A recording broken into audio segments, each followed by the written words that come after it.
ఈరోజు అలంపూరు నియోజకవర్గం ఐజ మండల కేంద్రంలో చరిత్రలో ఎన్నడూ లేని విధంగా బహుజన్ సమాజ్ పార్టీ సభకు విచ్చేసిన బహుజన ప్రజలందరికీ, మీడియా మిత్రులందరికీ, అదేవిధంగా బహుజన శ్రేయోభిలాషులందరికీ, వేదిక మీదున్న నాయకులందరికీ కూడా హృదయపూర్వక జై భీమ్, జై ఫూలే.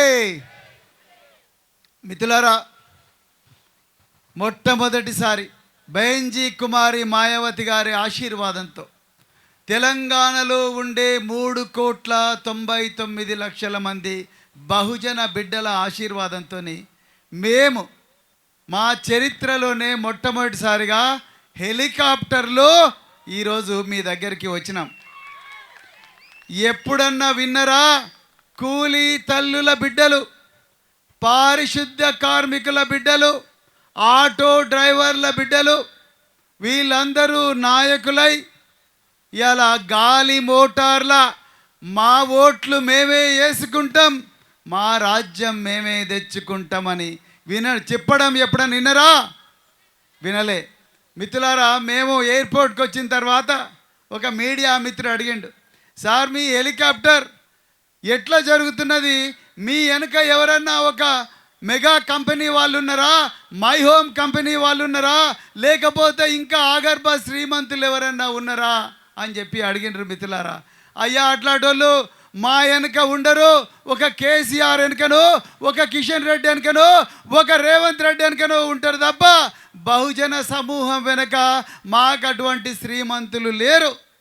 మాకున్నదంతా పారిశుద్ధ్య కార్మికులే మా హెలికాప్టర్కు డబ్బులు ఇచ్చిండ్రు, రైతు కూలీలు ఇచ్చిండ్రు, ఆటో డ్రైవర్ మిత్రులు ఇచ్చిండ్రు, రోడ్ల మీద పూలమ్ముకునే ముస్లిం సోదరులు ఇచ్చిండ్రు, పండ్లమ్ముకునే ముదిరాజు బిడ్డలు ఇచ్చిండ్రు, చేపలు పట్టుకునే గంగపుత్ర బిడ్డలు ఇచ్చిండ్రు, పారిశుద్ధ్య కార్మికులు ఇచ్చిండ్రు, అదేవిధంగా రైతు కూలీలు ఇచ్చిండ్రు, కౌలు రైతులు ఇచ్చిండ్రు, చిరుద్యోగులు ఇచ్చిండ్రు, నెలకు 1వ తారీఖు నాడు జీతం రాని ఉద్యోగస్తులు మరి వాళ్ళకున్న పాకెట్ మనీ ఇచ్చిండ్రు, విద్యార్థులు వాళ్ళ తల్లిదండ్రులు మా బిడ్డల జీవితాలు బాగు చేయమని మాకు ఆ డబ్బులు ఇచ్చి, సార్ మీరు వాళ్ళందరి దగ్గర గుమ్మిల కొద్దీ వేల కోట్ల రూపాయలు వెనకేసుకున్నారు, దాంతో వాళ్ళు సుడిగాలి పర్యటన చేస్తున్నారు. మా కష్టార్జితాన్ని మీ చేతిలో పెట్టినాం, మీరు కూడా సుడిగాలి పర్యటన చేసి ఆ సుడిగాలిలో ఈ దొంగలన్నీ కొట్టుకుపోయే విధంగా తయారు చేయండి సార్ అని చెప్పి ఆ పేద తల్లులు, ఆ అన్నలు, ఆ అక్కలు, ఆ మైనారిటీ బిడ్డలు, ముస్లిం మైనారిటీ బిడ్డలు, క్రైస్తవ మైనారిటీ బిడ్డలు వాళ్ళందరూ పంపిస్తే మీ దగ్గరికి వచ్చిన మిత్రులారా అందరు కూడా ఒక్కసారి ఆశీర్వదించాలి.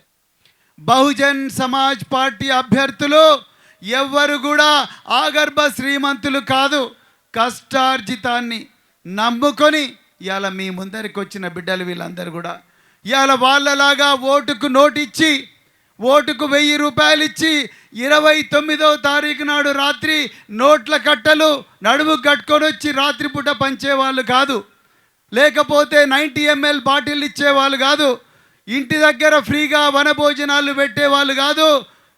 రోజుకు 5 సంవత్సరాల పాటు బతికినంత కాలం రోజుకు 3 పూటల తిండి పెట్టే విధంగా మిమ్మల్ని అందరినీ తయారు చేయడానికి వచ్చిన బిడ్డలు వీళ్ళందరూ కూడా బిచ్చం వేసే బిడ్డలు కాదు. మిత్రులారా, ఒక్కసారి గుర్తుపెట్టుకోండి, నేను ఈ అలంపూరు గడ్డలో పుట్టిన, ఇదే తుంగభద్ర నీళ్లు తాగిన, ఇదే నడిగడ్డ గాలి పీల్చిన, ఇదే నడిగడ్డలో మొలకెత్తిన విత్తనాలు తిని ఈ స్థాయికి వచ్చిన మిత్రులారా. కానీ ఇక్కడ అక్కడ ఇలాంటిదే మరొక గడ్డ ఉన్నది, సిర్పూర్ కాగజ్ నగర్లో, అది కూడా ఒక నడిగడ్డ లాంటిదే, అక్కడ కూడా పెద్దవాగున్నది, మరోవైపు ప్రాణహిత నది ఉన్నది, ఇక్కడ తుంగభద్ర ఉన్నది, మరోవైపు కృష్ణా నది ఉన్నది. మరి ఇక్కడ అలంపూర్ బిడ్డలు సార్ మేము చూసుకుంటాం, మేము ఇక్కడ తప్పకుండా బహుజన్ సమాజ్ పార్టీని గెలిపిస్తాం, మీరు సిర్పూర్ గడ్డ ఆంధ్ర దోపిడీ పాలనలో నలిగిపోయి ఉన్నది, అక్కడ మహనీయులు కొమరం భీము, ఛత్రపతి శివాజీ మహారాజు, అదేవిధంగా మహాత్మా జ్యోతిరావు ఫులే, డాక్టర్ బిఆర్ అంబేద్కర్ గారు ఆ నేలను పునీతం చేసిండ్రు, అక్కడ కూడా మీరు పోయి మరి బహుజన్ సమాజ్ పార్టీని గెలిపించి అక్కడి ప్రజలను విముక్తి చేయమంటే మరి ఇక్కడ నాయకులు ఇక్కడ ప్రజలందరూ ఆశీర్వదిస్తే నేను అక్కడ పోవడం జరిగింది. మిత్రులారా దయచేసి గుర్తుపెట్టుకోండి, అలంపూరు సిర్పూరు రెండు కూడా బహుజన్ సమాజ్ పార్టీకి రెండు కళ్ళ లాంటివి. తప్పకుండా రెండు చోట్ల కూడా మనం గెలవాల్సిన అవసరం ఉన్నది మిత్రులారా, దయచేసి గుర్తుపెట్టుకోవాలి ఈ విషయం కూడా. యారా కేశవరావు గారికి నేను ప్రత్యేకంగా పాదాభివందనాలు చేస్తూ ఉన్నా మీ అందరి సమక్షంలో.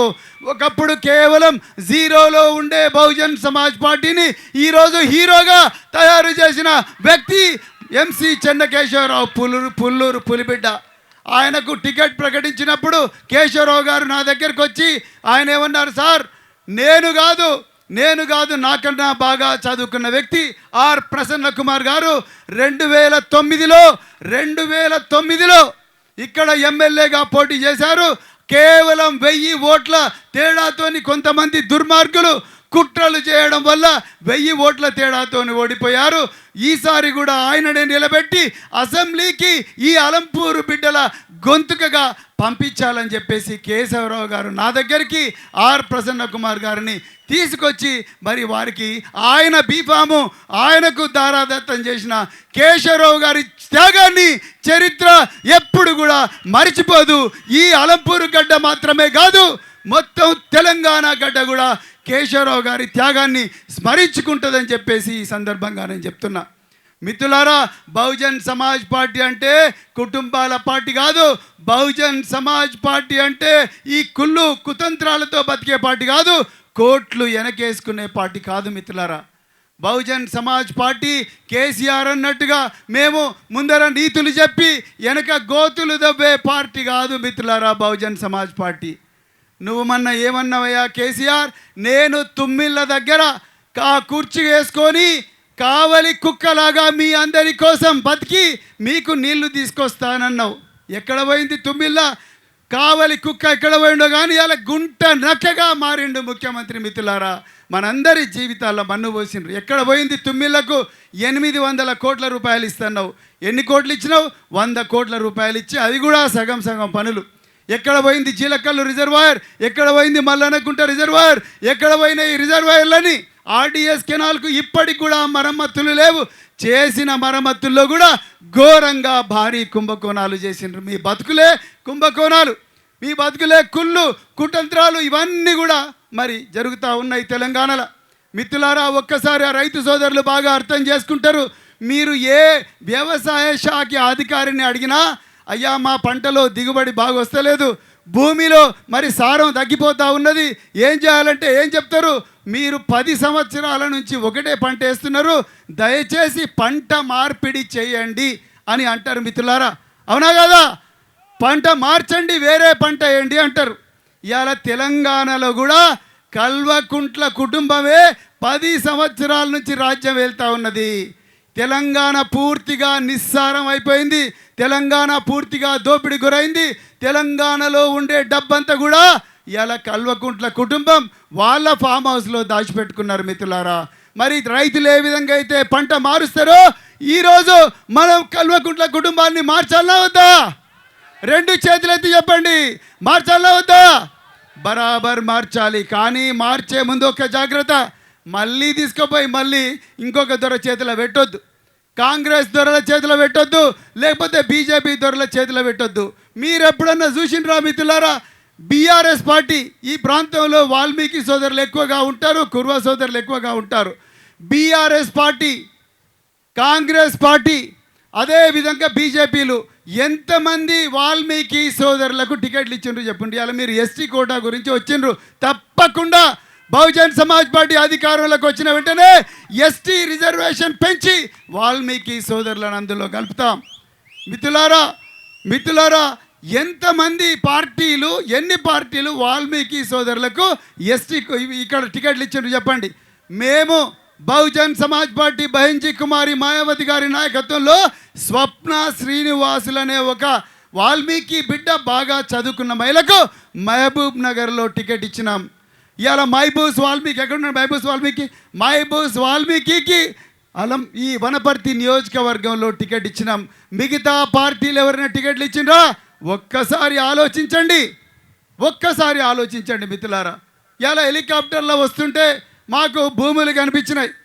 భూములు ఇవాళ మొత్తం పంట చేళ్ళు, భూములు, గుట్టలు కనిపించినాయి. నన్ను ఒకైనా హెలికాప్టర్లో కూర్చున్నాను మా దయానందరావు అడిగాడు, సార్ కేసీఆర్ కానీ రేవంత్ రెడ్డి కానీ కిషన్ రెడ్డి కానీ ఈ హెలికాప్టర్లో కూర్చొని భూముల దిక్కు చూసినప్పుడు ఏమనుకుంటారు? ఏ భూమి కబ్జా చేయాలి, ఏ భూమిని ఫామ్ హౌస్గా మార్చుకోవాలి, లేకపోతే ఏ భూమిలో దొంగ పత్రాలు సృష్టించాలి అని అనుకుంటారు. మరి ఇంకొక ఆయన విజయారి అడిగిండు, సార్ మీరేం చేస్తారంటే మేము ఎక్కడెక్కడ ప్రభుత్వ భూములు ఉన్నాయి, ఎక్కడెక్కడ భూస్వాముల భూములు ఉన్నాయి అవన్నీ గల్లబట్టి గుంజుకొని పేద ప్రజలకు ఇస్తాము. మేము హెలికాప్టర్లో తిరిగితే మాకు కనిపించే భూములను పేద ప్రజలకు పంచుతాం. మీరు పేద ప్రజల భూములు గుంజుకొని ఫామ్ హౌస్లు పెట్టుకోవడానికి మీరు హెలికాప్టర్లో తిరుగుతారు. మేము పేదోళ్లకు భూములు వంచేందుకోసం ప్రభుత్వ భూమి ఎక్కడున్నదో భూమి లేని ప్రతి నిరుపేదకు కనీసం 1 ఎకరా భూమి ఇవ్వడానికి మేము హెలికాప్టర్ నుంచి సర్వే చేస్తాం. మిత్రులారా దయచేసి గుర్తుపెట్టుకోండి, ఈ అలంపూరు గడ్డ ఇవాళ దక్షిణ కాశీగా పేరుగాంచిన గడ్డ, మల్దకల్ దేవుడి గడ్డ, మరి కొత్తపల్లి సింధనూరు నుంచి ఉండవెల్లి దాకా, అదేవిధంగా గద్వాల అతికూర్ రెహమాన్ భాయ్, అదేవిధంగా గద్వాల వనపర్తి, మరి బసిరెడ్డి సంతోష్ రెడ్డి వచ్చిండి. ఇక్కడ చిత్తనూరులో ఈ దుర్మార్గులు ఇవాళ ఒకప్పటి మేడ్చేల్ ఎమ్మెల్యే కిచ్చెన గారి లక్ష్మారెడ్డి, మరి బీఆర్ఎస్ నాయకులందరూ కూడా కుమ్మక్కై అక్కడ రైతుల జీవితాలను నాశనం చేసే మరి ఇథనాల్ ఫ్యాక్టరీ మరి చేస్తున్నారు. దానికి వ్యతిరేకంగా పర్యావరణ రక్షణ కోసం పేద రైతుల పక్షాన నిలబడ్డ బసిరెడ్డి సంతోష్ రెడ్డి లాంటి బిడ్డలు ఇవాళ ఎంతోమంది తెలంగాణలో బహుజన్ సమాజ్ పార్టీ టికెట్ మీద పోరాడుతున్నారు. ఈ పోరాటం ఈసారి తెలంగాణలో నవంబర్ 30వ తారీఖు నాడు జరగబోయే పోరాటం జనబలానికి ధనబలానికి మధ్యన జరగబోయే పోరాటం. ఎవరు గెలవాలి? గట్టిగా చెప్పండి. జనబలం గెలవాలి. కొండ చిలువలకు చలి చీమలకు మధ్యలో జరిగే పోరాటం ఎవరు గెలవాలి? చలి చీమలు గెలవాలి. అహంకారానికి ఆశయానికి మధ్యలో జరగబోయే పోరాటం ఎవరు గెలవాలి? ఆశయాలు గెలవాలి మిత్రులారా. అందుకొరకే బహుజన్ సమాజ్ పార్టీ కౌలు రైతులకు కూడా గొప్పగా ఆదుకునే పార్టీ, అదేవిధంగా 12,000 కోచింగ్ సెంటర్లు పెట్టే పార్టీ, అదేవిధంగా ఉచిత కోచింగ్ సెంటర్లు పెట్టే పార్టీ, ప్రభుత్వ కాంట్రాక్టుల్లో కులాల నిష్పత్తి ప్రకారం పంచే పార్టీ, అదేవిధంగా మహిళలకు 5 లక్షల ఉద్యోగాలు ఇచ్చే పార్టీ, భూమి లేని నిరుపేదకు కనీసం 1 ఎకరం భూమి ఇచ్చే పార్టీ, రోజు నడువిరుగొట్టుకొని బట్టలు ఉతుకుతూ మరి బతుకంతా బర్బాదు చేసుకుంటున్న మహిళల కోసం వాషింగ్ మెషిన్లు, స్మార్ట్ ఫోన్లు ఇచ్చి వాళ్ళకు ఉచితంగా 4 వీలర్ కార్ డ్రైవింగ్ నేర్పించి వాళ్ళ చేతిలో కార్లు వచ్చే విధంగా తయారు చేసే పార్టీ బహుజన్ సమాజ్ పార్టీ. మిత్రులారా, ఎన్ని రోజులని ఇటుక బట్టీల్లో పనిచేస్తాం? కొత్తపల్లి నుండి రాజోలు నుండి మరి ఇక్కడ బావిలాల దాకా, ఎక్కడ చూసినా అలంపూరు దాకా, పుల్లూరు దాకా, మద్దూరు దాకా, కొరివిపాడు దాకా ఏ గ్రామానికి పోయినా ఇటుక బట్టీలు 6 నెలలు ఇటుక బట్టీలు నంద్యాలలో, నాగర్ కర్నూల్లో, నల్గొండలో పనిచేస్తున్నారు. పొద్దంతా పండుకోవాలా, రాత్రంతా పనిచేయాలి. పిల్లలంతానేమో చదువు లేక మళ్ళీ తల్లుల ముందరనే కూలీలు అవుతున్నారు. ఈ కాంగ్రెస్ పార్టీ వీళ్ళందరి జీవితాలు మార్చగలదా? ఈ బీఆర్ఎస్ పార్టీ వీళ్ళ జీవితాలు మార్చగలదా? ఈ బీజేపీ వీళ్ళ జీవితాలు మార్చగలదా? మార్చలేదు మిత్రులారా. ఇవాళ నరేంద్ర మోడీ మరి దేశ ప్రధానమంత్రి నవంబర్ 11వ తారీఖు నాడు వచ్చి నేను మరి మాదిగలకు క్షమాపణ చెప్తున్నా, నేను మీ అందరికీ రిజర్వేషన్ ఇస్తాను ఏదో అంటున్నాడు. నీవు 10 సంవత్సరాలు అధికారం నీ దగ్గర పెట్టుకొని ఎందుకు చేయలేకపోయినావు? నువ్వు ఒకవైపు ఉత్తర భారతదేశంలో ఇదే ఎస్సీ వర్గాలకు చెందిన వాళ్ళందరినీ ఘోరంగా హింసిస్తూ, నేను ఎయిర్పోర్ట్ దగ్గర ఉన్నప్పుడు నాకు ఢిల్లీ నుంచి ఒక కాల్ వచ్చింది. ఢిల్లీ యూనివర్సిటీలో రీతు సింగ్ అనే ఒక ప్రొఫెసర్ రిజర్వేషన్లలో మాకు అన్యాయం జరుగుతుందని గలం విప్పినందుకు ఇదే నరేంద్ర మోడీ ప్రభుత్వం ఆమెను ఉద్యోగం నుంచి తీసేసి ఆమె బంధువులను తల్లిదండ్రులు అందరినీ కూడా రోడ్డు మీద పడేసింది. ఎట్లా నమ్మాలి మిత్రులారా ఈ బీజేపీ వాళ్ళ మాటలు? అందుకొరకే మిత్రులారా, దయచేసి బీజేపీ, కాంగ్రెస్, బీఆర్ఎస్ వీళ్ళందరూ కూడా ఒకటే తానులో ముక్కలే. మీ అందరి పేద ప్రజల పక్షాన నిలబడే ఏకైక పార్టీ, దాని పేరు చెప్పండి, గట్టిగా చెప్పండి, గట్టిగా. బహుజన్ సమాజ్ పార్టీ. ఏనుగు గుర్తుకే, ఏనుగు గుర్తుకే.